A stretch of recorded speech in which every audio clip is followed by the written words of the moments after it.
Dr. Ken Bohennick, one of the anesthesiologists here at Cameron Memorial Hospital, talking to you today about your anesthetic experience for your total joint replacement. You're obviously here at Joint Camp to either have a total knee replacement, a total hip replacement performed, and we as anesthesiologists will be working with you before, during, and after the procedure. Initially, we may talk to you during the Joint Camp where we'll review your medical history, answer any questions that you might have, and talk a little bit about your anesthetic. If an anesthesiologist is not available during Joint Camp, one of our physicians will speak with you before your anesthetic block and surgery, the day of your surgery, and answer any questions that you may have and decide on the type of anesthetic you'll have. Most of our patients, I would say in excess of 95%, have a general anesthetic for their joint replacement. If you've never had surgery before, a general anesthetic renders you unconscious, most often initially through the intravenous or IV line that you have, and afterwards maintains your anesthesia utilizing an inhaled anesthetic, delivered by an anesthetic machine just like the one you see on the left side of your screen behind me. It will keep you unconscious, unaware of anything that's going on during the surgery until the surgery is completed, at which time you're allowed to awaken and then taken to the recovery room for continued awakening and monitoring. All of our joint patients here at Cameron undergo a block before their anesthetic and surgical procedure. The block allows me to place a catheter very close to the nerves that innervate the surgical area. Whether it's the knee or the hip area, I'll place a tiny catheter about the diameter of fishing line under ultrasound guidance in the appropriate area after injecting a numbing medicine. Through the tiny catheter, we can instill or administer a local anesthetic or numbing medicine for as much as 4 days following the surgery, which will provide significant but not complete pain relief. Our patients tend to be comfortable, yet much more awake than patients that rely solely on narcotics postoperatively for their pain relief. Small amounts of narcotic will provide the balance of pain relief over and above the block. We have a device about the size of a large grapefruit or a small melon, which is filled with the local anesthetic and connected to your block catheter in the recovery room. Thereafter, it'll be trickling a numbing medicine all around the nerve 24 hours a day for 4 days. We walk a tightrope between keeping you overly comfortable with weakness of the affected leg and having enough strength in the leg to cooperate with your physical therapist for your PT sessions. The block is actually placed in a pre-anesthetic block room where you'll be following admission. You'll have the monitors applied as you would in surgery, and I'll sedate you with IV medications so that you're comfortable during the procedure. The majority of patients do not remember the procedure after the sedation starts. So the procedure goes something like this. You'll be lying on the hospital cart and monitoring, which includes a blood pressure, EKG or heart monitor, and pulse oximeter will be applied just like they will be during surgery. The area that I'll proceed through is prepped with a solution to kill the bacteria on the skin, and sterile drapes are placed over the area, exposing only a small amount of space required to perform the procedure. After you're sufficiently sedated or dozing comfortably, I'll use a local anesthetic to numb your skin and the tissue underlying the skin down to the level of the nerve. Using an ultrasound machine, as you see on the right side of your picture, over my left shoulder, I can identify the large blood vessels in your leg and the nerves that accompany them. Let's pause for a minute and take a look at a typical ultrasound of that portion of the leg so that you can understand what I'm talking about. Okay, now this is an ultrasound machine and we're performing a block on an actual patient who's given us permission to show you this. On the screen you'll see the black circle and the white circle right next to it. The black circle is actually the large blood vessel.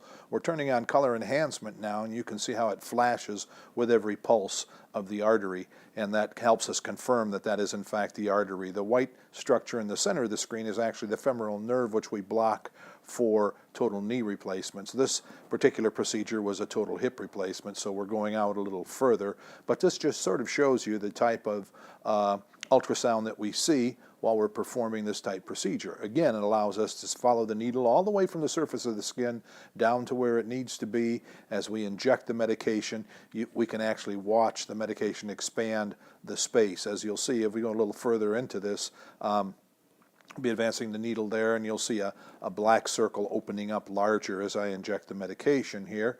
It'll just be coming along in a few minutes. In this particular case, we want to open up a space so we can pass the catheter up higher up into the leg, and that's where the nerves are originating. You'll see the black circle getting a little larger in the middle of the screen here.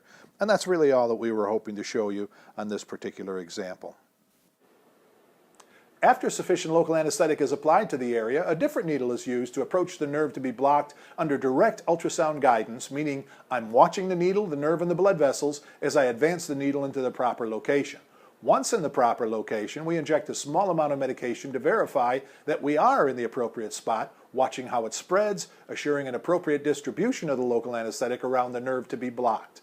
The full dose is then injected in small incremental doses until that total dose is achieved. The catheter is then passed through the needle, and the needle removed while the catheter is allowed to remain in place in the space around the nerve.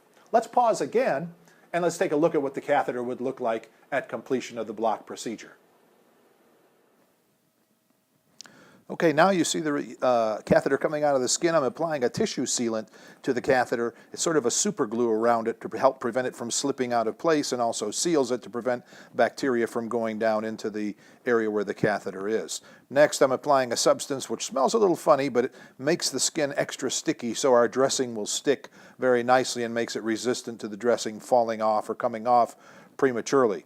We circle the entire catheter at its exit point with this sticky substance, and then that white bandage or dressing will slide right down on the catheter, just like sliding down a fireman's pole there, and it will attach to the skin with an adhesive and allow us to secure the catheter even further. Once that's in place, we click a little plastic clip down on the catheter, which locks it in place. You'll see me next take the catheter and wrap it around my fingers to compact it, and we'll place that on top of the white dressing, and then the whole package will be covered with a clear dressing, which the nurse has in her hands just to the right of the screen. She's going to put right down on top of my hands, another reason why I took my gloves off at this point to help make it easier and not stick to everything. Now, this clear catheter tends to protect the entire initial dressing, the femoral block catheter, and allows us to see through it to make sure nothing is going on. It has a paper edge, which I'm removing right there, as you'll see, and all that will be left is simply the clear dressing. We'll then remove the drapes, and we're all finished, ready to progress to surgery and use the catheter in the recovery room for pain relief thereafter. The rate of infusion of that medicine can be increased or decreased depending upon your pain requirements. It's commonly decreased at about an hour before physical therapy to allow greater strength to return to your leg to allow you to participate maximally in your post-operative exercises. Your nurse will turn it back up after physical therapy to maintain your comfort. We'll need your input to assure that we're infusing sufficient medicine to keep you comfortable, yet not so much that you can't cooperate with the physical therapists. The block itself has some inherent risks. Anytime that we puncture the skin, whether it's to draw blood, place an epidural in a female laboring patient, or perform a block such as this, there always is the risk that we might carry a skin bacteria down to the tissue where we plan to work. As a result, your nurse will vigorously cleanse the area with a substance known to kill such bacteria, which is the same product we'll use in surgery to cleanse the surgical area. In the old days, before we had the ultrasound machine, we had to risk puncturing the blood vessel when performing this block because it was what we called a blind block. Knowing the anatomy, we realized that the nerve was just outside or lateral to the artery and vein, and we would feel for the pulse of the artery and direct our needle just outside of it, hoping to find a nerve. It was the best we had at the time. As technology improved, we began to use something called a stimulator needle, where the entire needle, except for the very tip, was coated and then attached to a battery-operated electrical stimulator. As we approached the nerve for the knee cap began to twitch, and this would confirm our proximity or closeness to the nerve, but was an absolute protection from puncturing either the artery or the vein. This was a vast improvement over the blind technique. Another quantum leap, however, was the ultrasound machine that you see over my left shoulder. It allows us to follow the needle from the surface of the skin all the way to where the nerve lies at all times, watching the large blood vessels and the spread of the local anesthetic. The nurse assisting us with the block injects the total dose in small increments or doses, as I said earlier, aspirating or drawing back before each dose to make sure that we're not in the blood vessel, so it makes it extremely safe and much easier for us to see where we are and eliminates the risk of injecting the local anesthetic into an artery or a vein. Removing the catheter usually takes place on the 4th day. The most uncomfortable part of that is peeling off the dressing, which is like Band-Aid tape. After that, the catheter slips out all too easily. That's why we tape it so vigorously in the first place. And that takes us to about day 4 after the block. The hip block is basically the same, except it's a little further out on the leg. If you have questions, you can always contact me here at Cameron Hospital at the number at the bottom of the screen. If I'm in a case, I'll contact you as soon as I safely can after the cases are completed to answer any questions that you might have. We hope to make this a safe and pleasurable experience.